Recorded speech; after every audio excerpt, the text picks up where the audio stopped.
Are you? Control. Side. Earth. Okay.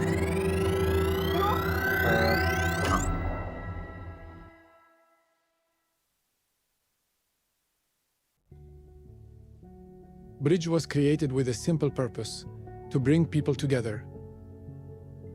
正在打造一个开放平台，让各国代表、创作者与创新者能够坦诚对话，共同探讨我们携手迈入的未来。El mundo cambia a un ritmo vertiginoso. La tecnología redefine cómo nos comunicamos, cómo aprendemos y cómo nos comprendemos mutuamente. Este país siempre ha tendido la mano al mundo.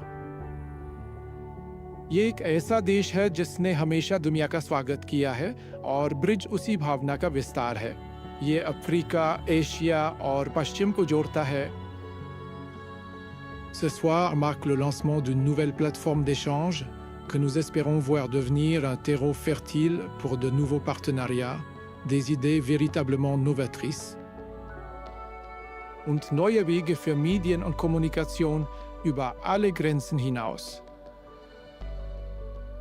دعونا نمضي إلى المستقبل بخطى واضحة وواثقة ومسؤولية مشتركة واحترام متبادل. دعونا نصنع المستقبل الذي نطمح إليه، حيث تكون القصص التي نرويها جسوراً تقربنا، لا حواجز تفرقنا. شكراً لانضمامكم إلينا ومرحباً بكم مجدداً في قمة بريدج.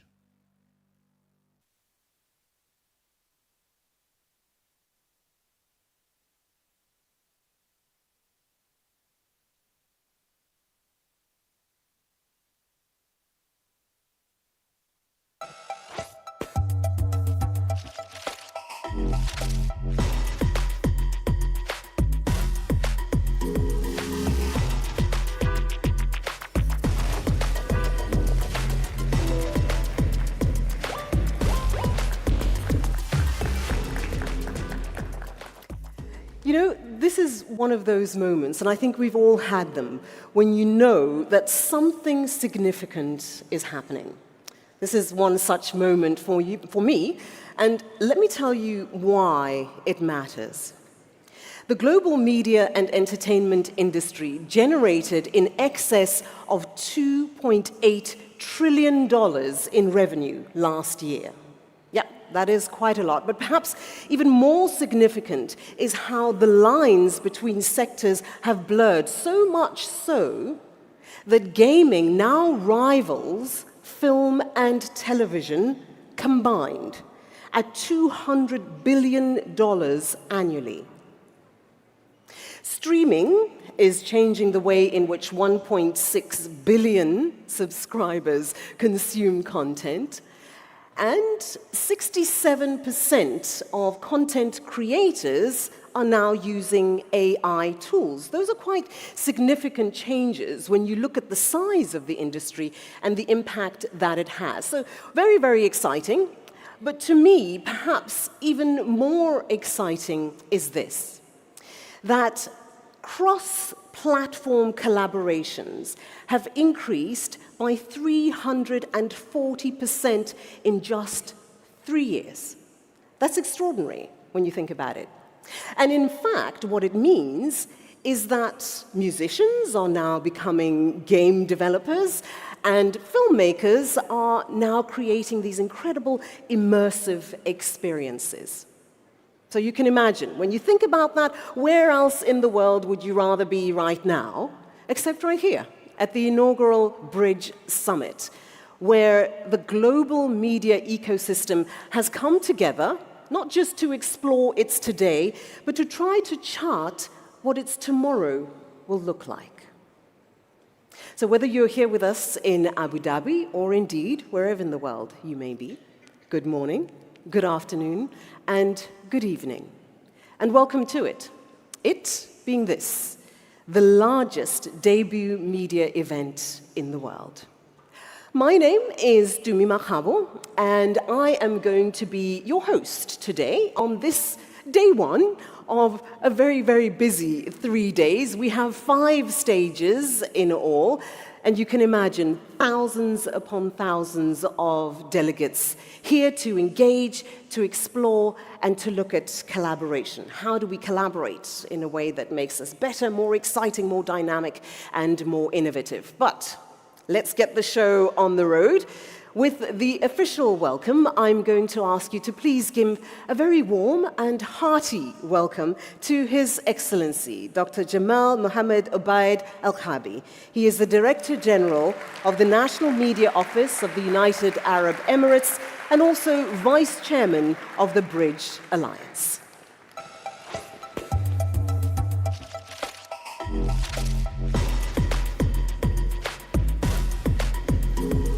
Hello, hello, Your Highnesses, Your Excellencies, our friend from all over the world. Good morning and welcome to Abu Dhabi. Thank you for being here. Today, we are more than a gathering of people. We are a bridge connecting cultures, industries, and generations. 8 months ago, in New York, Bridge began with a simple conversation when I was asked to discuss this idea with my partner in crime, Richard Attias. I went to New York and we spoke about the extraordinary changes reshaping media, technology, and culture. He gave me chocolate. I remember that. And he asked a powerful question. Why are the people leading this transformation still working in isolation? So hopefully, today in Abu Dhabi, we can write the answer. We imagined one place where creators, innovators, and leaders could finally meet, not as a separate industries, but as one global force. This is how Bridge was born, not from a plan, but from belief. And belief is what moves people. In 1963, Dr. Martin Luther King Jr. stood before the world and said, I have a dream, not a strategy, not a roadmap, a dream. Because great human achievement began with a belief. Plans only come after. And that's why we are here today. We believe media, content, and entertainment are not just industries. They are forces for trust, for growth, and for unity. Yet, for all their power, they never had one true home. Until now. This is why Bridge exists. This is where the media industry finally meets itself. At Bridge, disruption is not the goal. Disruption is the tool. We aligned with purpose. Disruption becomes progress. And this belief shaped everything we built. And you can see this clearly when walking out the hallways of the summit, and even through our mobile app. Before opening day, the numbers from the app spoke for themselves. 14,618 messages exchanged, 425,000 searches, over 2 million interactions, 7,000 networking actions, 871 pre-booked meetings. In tech language, this is called product market fit. As my team likes to say, we went live before we even went live. So today, as we open Bridge Summit, we don't begin with empty halls. We begin with a community already connecting, learning, and moving. But connection alone is not enough. What sustains it, what gives it meaning, is trust. And trust grows through stories. Stories are what move the world. For 9 months, Bridge has grown through stories that inspire, connect, and empower.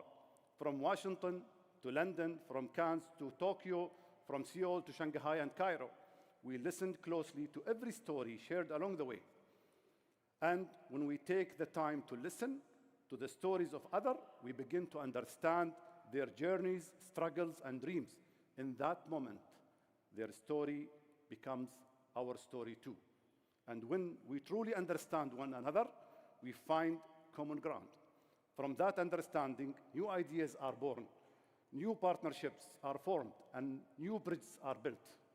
This is no longer one organization's story, it's a global story, and we are writing it together. Today we stand on a remarkable milestone.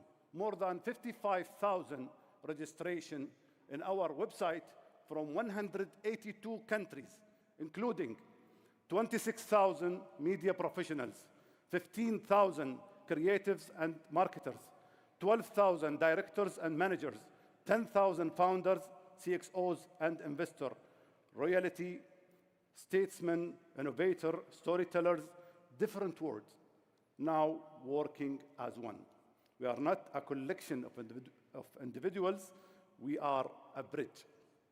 But bridge is not about numbers, it's about what those numbers represent. Conversation already happening, connection already forming, ideas already moving. We are not here for one-time gathering. We are here to build an ecosystem, to turn creativity into enterprises, to turn disruption into opportunity, to move from connection to creation. A summit is temporary, but a vision rooted in unity becomes a legacy. As we begin today, let us move with intention, align disruption with purpose, build trust through stories, turn ideas into businesses and conversations into global value. On behalf of Bridge Alliance, thank you for your trust. We are united not by coincidence, but by conviction. The conviction that media, content, and entertainment can be forces for good in a world that urgently needs them. Today, we are not simply launching the world's largest debut media event, we are establishing the foundation for industry-wide transformation, because in the end, a bridge is not defined by this stage. It will be defined by what each of us chooses to build together after we leave this room. So let me invite my partner in crime with the bridge idea, Mr. Richard Attias. Welcome on stage.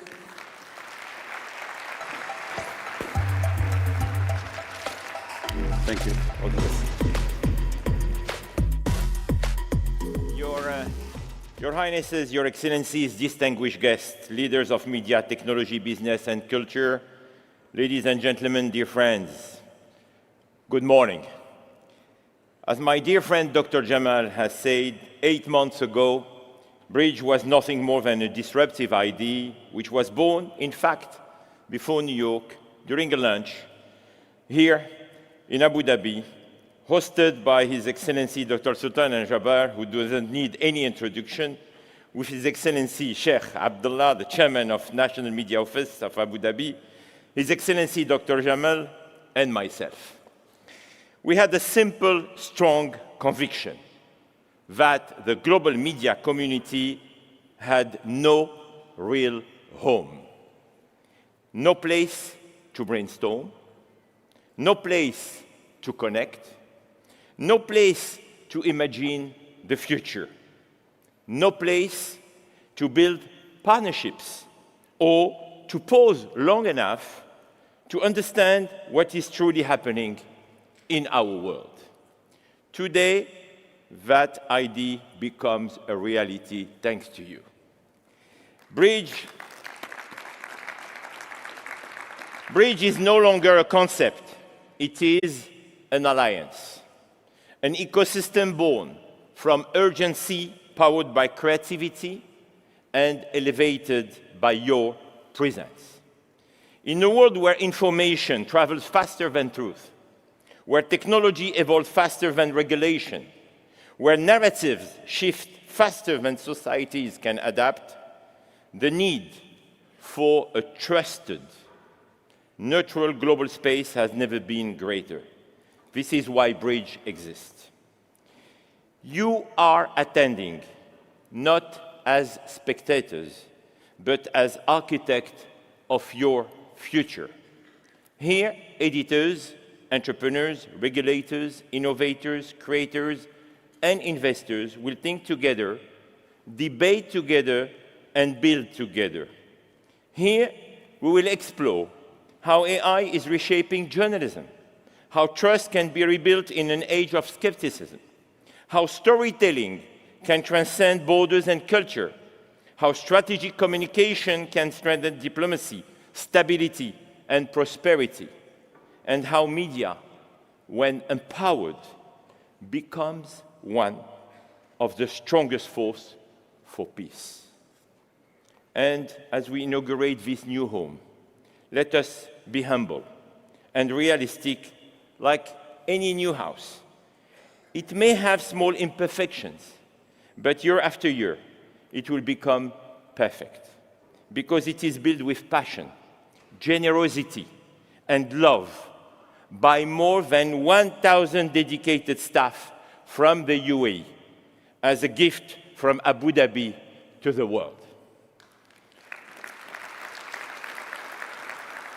From an idea conceived 8 months ago to a summit gathering the brightest minds in Abu Dhabi today, to what will soon become the #1 media platform in the world, not because we say so, but because our world needs it.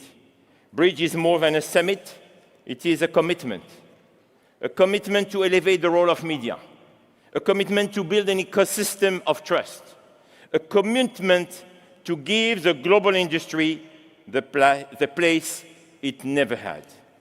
Together, we are founding something new, something bold, something that will last. Welcome to Bridge, where the world of media finally has a home, a voice, and a future. Thank you.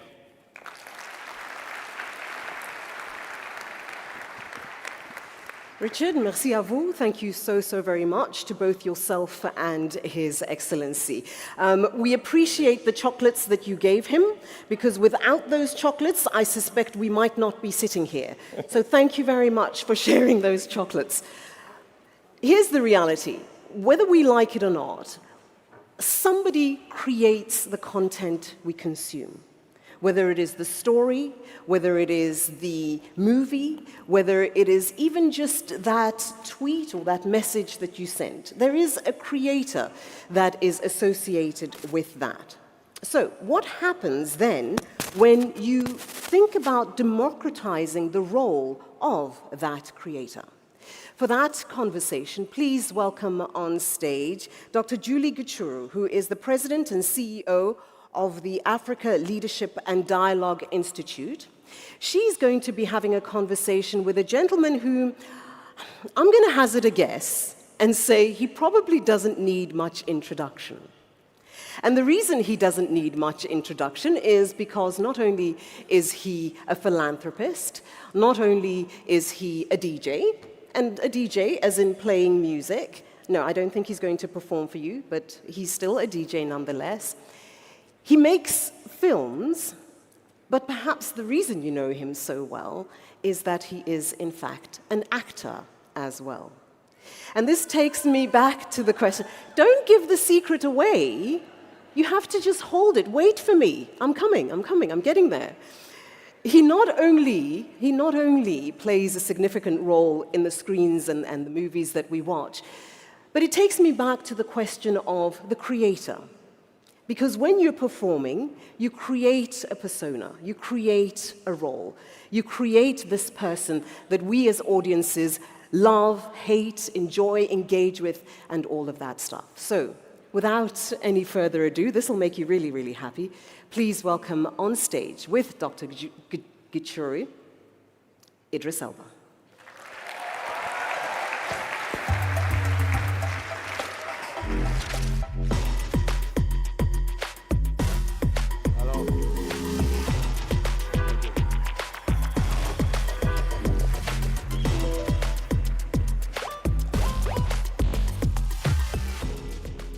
Your Excellencies, ladies and gentlemen, I know you want to give him a better round of applause. Now, I'm African, and this is how we do it.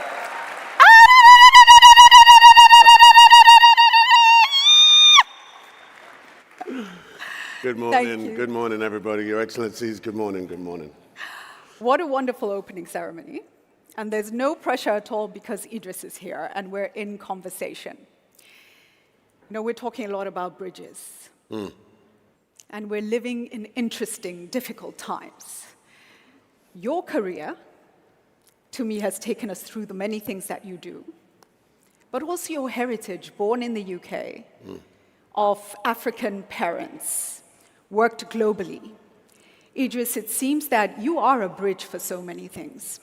So as we sit here in this room now, tell us about the evolution, the journey you've been on, the career journey, the content journey, the philanthropy journey, and what do we need to know in this room about the urgent things we need to address around our world of information and media? Please, start us off. What a way to start, Julie. Thank you.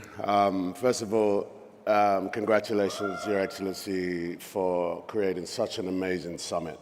It's very important, and I'm very, very happy to be here. Bridge, yes. A bridge, a connecting device, two-way street.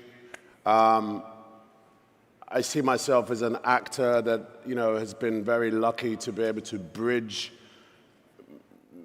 stories, understanding. I've played everything from drug dealers to presidents. And my goal as an actor is always to bring a lot of my characters to life as much as possible, because what starts off on a page becomes a human being via my body, via my vessel. So I see that as a bridging device for entertainment, for education, for understanding. I've been very lucky as an actor to be able to have a career that spans over maybe 3 decades, and hopefully I can continue. But recently, I think, the importance of what an actor or what a storyteller can do has become more and more apparent. I find myself in rooms that are not much to do with being an actor, but being a vessel. I find myself talking about my industry as a device, the media. I find myself being a beacon for young people that also want to be in this industry. And I'm in these rooms because I'm an actor. Again, a bridge. And, my parents are from West Africa, from Ghana and Sierra Leone. Sierra Leone, howdy, buddy. And, that part of the world has had, if I ask anybody, tell me something about Sierra Leone or Ghana, they would have, if not been them themselves, would have a story that was given to them that forms their perception of what it is, of what the culture is, especially Sierra Leone. And so, I find myself very compelled to be a part of the course correction of what my culture is, what Africans, who we are. And I find that being an actor is the fastest vessel supercharging that opportunity to course correct, to educate, to teach. So I make films in Africa. I've been very vocal about developing the creative sector of Africa, as well as being in the West. I think, again, we are at the edge of a bridge at this junction in information and media. His Excellency and I were having a very quick discussion before, and he said that, this is a time where the leapfrog, the supercharging of information often is coming with fractures. People not sure what to trust, not sure, where it's going. Are jobs secure? Are we being taken over by computers? And we saw in that amazing film that, communication is at the key of all of this. So I think this is a really important time for these discussions. That's fantastic. Let's dive in deeper, and I'm going to come to Africa in a moment, but let's talk about content creators generally, and the fact that, it is democratized. A voice in a village in Africa or anywhere in the world could become relevant, could connect, could teach people. But what we're contending with now is the quality of information that's going out there, but also, the ownership and the prosperity that people can earn off the back of their creativity, their work. What are the things you're doing? Because Akuna is focusing, for instance, on bringing content and building pathways to earning. Yeah. Tell us about that journey. Yeah, so Akuna is my answer to building some sort of mechanism to help young creators across Africa. Akuna is my middle name. It means born on a Wednesday. Wednesday is a good day for me. I love Wednesdays. But Akuna is, positioning ourselves to help creators find not only ownership, but value, consistency, reach, distribution, financing. These are things that are tools. This has nothing to do with creation. This is about the tools for creation. These are the infrastructural pieces we need for creation to live, to be strengthened. And that's really important for African creators across many countries. Policy around creation is not developed enough to sustain those creators. The policy to allow the ownership, the participation from a financial positioning, these policies are not developed enough. So Akuna, which is essentially, supported by tech, can help build these small, devices, mechanisms to help creators. One of the big pain points for young creators across Africa is being able to see financials from TikTok, Google, all these things, because of the banking information, that interconnectivity. Young Africans are usually excluded. So the Akuna wallet is something that we've devised that actually helps that pain point. It's a small, simple thing. It doesn't mean that the stories will be better. It just means that if the stories are good, if they resonate, then those young African creators can see value in their stories. Okay. It was important for me to put something that is practical. Idris can stand at Bridge and talk forever, but what is practical about that? So that's where Akuna was developed. So we've got a lot of policy actors. Any policy actors in the room? Can we see hands? Private sector, yes. Private sector in the room, let's see some hands. Yes, development actors. There may be a few, I think a lot of content creators in this room, I think. But so if you were to say there's 2 or 3 critical things that policy actors, private sector generally, and content creators need to focus on in terms of systems now. So you're working on tools. What are the systems that we need to shift? Okay, look, I like to preface everything I say that I live from instinct. I come from a place of instinct. I'm an actor, so it's instinctually for me to answer any question. I'm no expert.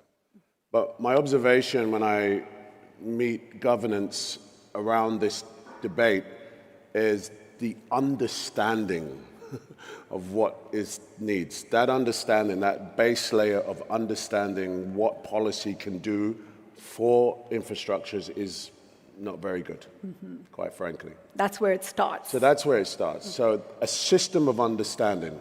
Why do you need a policy? How does that benefit not only you, but the creator or the young person or your country or the information shared? How do you sustain it? And what are others doing? It's really important that we learn from each other and we think about some of the Korea, who has an incredible media story, incredible. Over the last 15 years, Korean film, music has a worldwide dominance. And why? Because there's been very careful, critical thinking around the blocks, the building blocks, from policy to distribution to marketing this product, okay? So for me, just understanding is a system that we need to do. Number 2, I think that it's linked to understanding, but it's value. Understanding the soft power of creation and the soft power that it can build for countries who are developing, okay? Sierra Leone, for example, they don't have a film policy.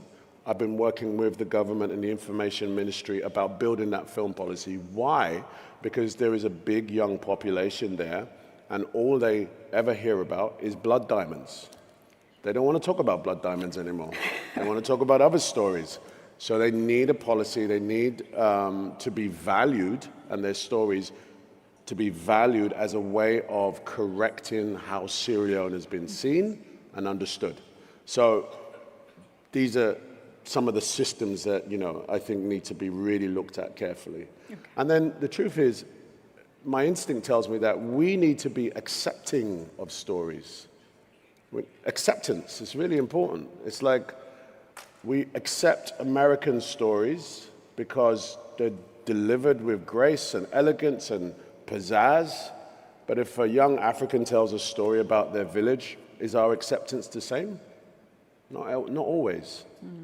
That acceptance is part of how we, you know, when universities and we go to a class that we don't want to go to, we accept that we have to go to that class to learn, whether it's not our favorite subject or not.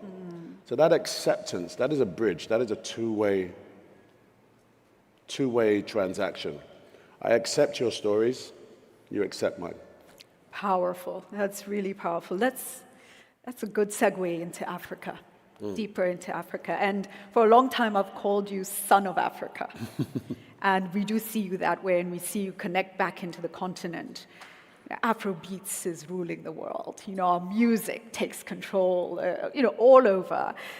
In sport, we do so well. But there's something about our narrative sovereignty that we're not getting right, which I think is the point you were starting to make. Let's dive deep into the story of Africa. And the work that you are doing with young people on the continent, and how we plug into the global systems to add value, but also to bring value to the continent. What are you seeing emerging, and what do we need to know in this room? Rephrase the question for me. So simply, when you work with content creators in Africa, tell us about the potential that you are seeing if we truly give opportunity to the young person in Nairobi, Nigeria, Johannesburg, and connect them into the global system. What could that look like for them, and what's the responsibility we have to do that? I mean, I saw this diagram. Some of you may have seen it on Instagram, and it was a diagram of the flight paths around the world. And it was, you know, designed where the aeroplanes in Europe, everywhere. Aeroplanes in America, everywhere. UAE, everywhere. In Africa, no aeroplanes. Very few. Very few. There are a few.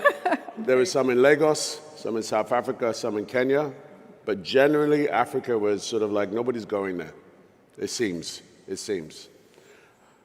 That is the opportunity, you know, to propagate what is amazing about this incredible continent. And it's not just obviously one country, it's 54 of them, okay? And that's the opportunity for young people to look at. When I say young people and I talk about creators, I'm talking about the private sector. I'm talking about the startup community. You know, around the world, we're seeing these incredible unicorn tech young people creating amazing tools. And the way they do it is by telling the story. This is my pain point. I want to fix it. And this is how I do it. That is the opportunity, I think, for Africans, young Africans. The truth is, you know, Africans have so many untold stories, you know, cultural stories, cultural perspectives that are not yet understood or seen. That is also an opportunity. So if I think about, okay, I want to create a new gaming company in Africa, I'm overwhelmed by how many stories can be told via games from cultures that have not yet been seen and understood, you know? This happened with Korea 15 years ago. Who knew that Korea's music would dominate the world? The connectivity of a good idea and a mechanism of delivery is what strengthened the Korean music industry. Afrobeats Most of the biggest songs in Afrobeats were built on PCs that are far more primitive than our mobile phones in this day and age. And that was because these young producers were making this music from their instinct to their delivery device and then to the world. And now Afrobeats becomes one of the strongest, biggest, dominant music in the world. So that's the opportunity, in my opinion. There needs to be a golden thread of, again, the bridge, the mechanism of delivery, the value, and the importance of it. Fantastic, and this is the right room to have those discussions. I want to come now to the risks of the world we live in. We were talking backstage about Beasts of No Nation and the character there that you played and just how he influenced but was just so dangerous, wielding so much power and pulling people into his leadership, right? And you compared that to some of the information systems and existing actors can have that power. We look at the power of AI. Again, risks. In this room, how do we create frameworks, or should we? And what responsibility do we have to ensure that the paths that we build are not dangerous ones? Again, my instinct tells me that we should trust our instinct when it comes to AI. AI is artificial intelligence. We have actual intelligence. Actual intelligence is far more powerful. And we know it instinctually. You shake someone's hand, you have an instinct, a spark. It tells you immediately how you feel about that person. We should trust that a little bit more. I think that education around artificial intelligence is important. Some people can look at an artificial image and know immediately it's artificial, and some do not. That education, that understanding can be shared. We need to teach young people, teach systems what is real and what's not. That information should be open. People should understand this is real and this is actual, okay? That should be shared. I do think that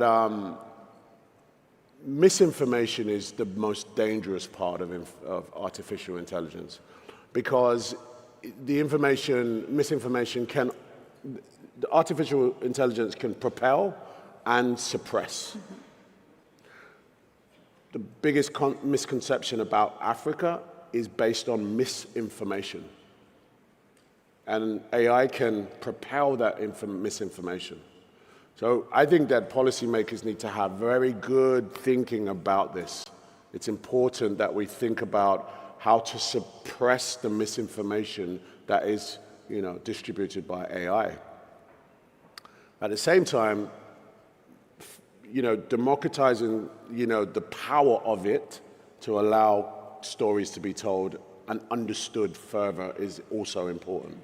I don't think we should be scared of it. I have an industry that is currently debating whether AI will take jobs and such. In our industry, you have the close-up lens, you have the mid-lens, and you have the wider lens. Right. The wider lens, as far as I'm concerned, is that it's just another tool. If anyone's used AI, it's not easy to create avatar from prompting. It's very difficult. It's a skill set, but it is a tool, As the film showed, when printing became alive, it allowed people to see books more. AI is no different in that sense. It's a tool. I don't think we should be scared of it, but I do think we need to have some critical thinking and understanding and education around it. Okay, thank you for that. Let's go to the breadth of things that you are doing. So I don't know if you know, ladies and gentlemen, that Idris is a UN ambassador for IFAD. Used to be, focusing on food and security, and that's part of, I've seen also with the foundation. You're working with young people in the UK on crime, and I think it's the knife crime that's been happening there. Yeah. your journey into philanthropy and the future for the work that you do, both in content and interconnecting into philanthropy. What does that look like? And maybe if you had a rallying call for this room, what would that rallying call be? I mean, look, I created the Elba Hope Foundation with my wife as an answer, as a solution for being called by many different charities, foundations, organizations. And I decided that, rather than do it for so many people, let's do it via one vessel, okay? The Elba Hope Foundation focuses on gender equality, young people's issues, food security. We find ourselves in energy conversations. We find ourselves in education conversations. The Elba Hope Foundation is really an important, agile tool to be able to bridge various things, usually around youth, usually between Africa's issues and, the bridge between Africa and the West, as in the diaspora. So that's what the Elba Hope Foundation is really about. I think if I were to call this room, every conversation that we have today is a form of advocacy, positioning. His Excellency said it, a summit is for a few days, but what has happened here, what is said here can last for a long time, for a legacy.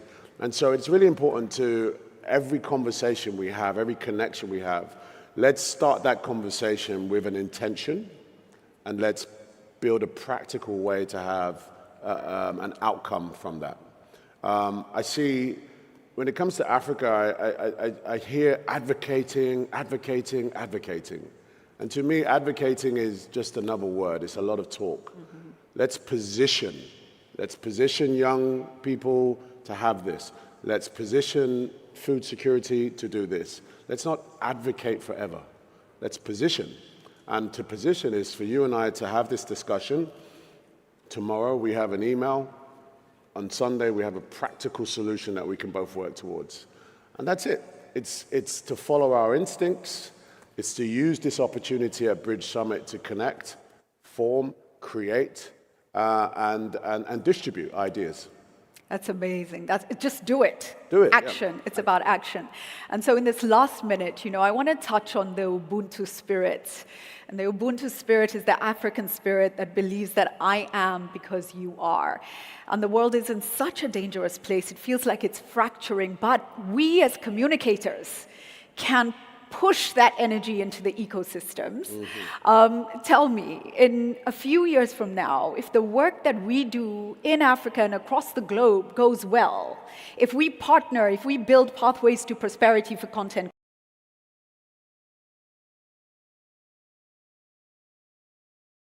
creators, opportunity, storytelling, I like to talk about African narrative sovereignty.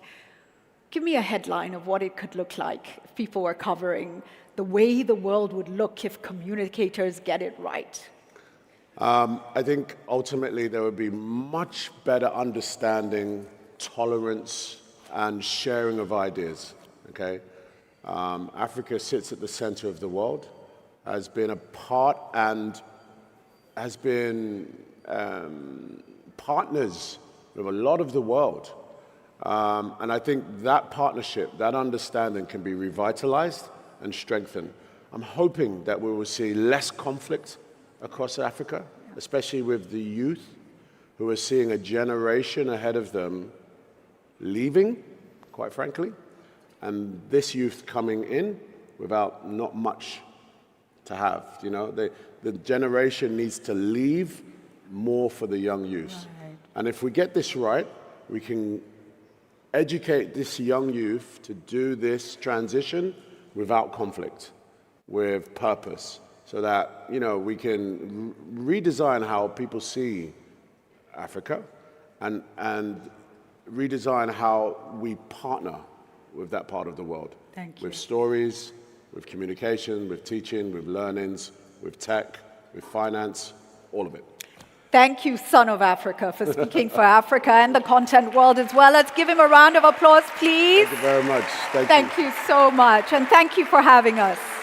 Thank you.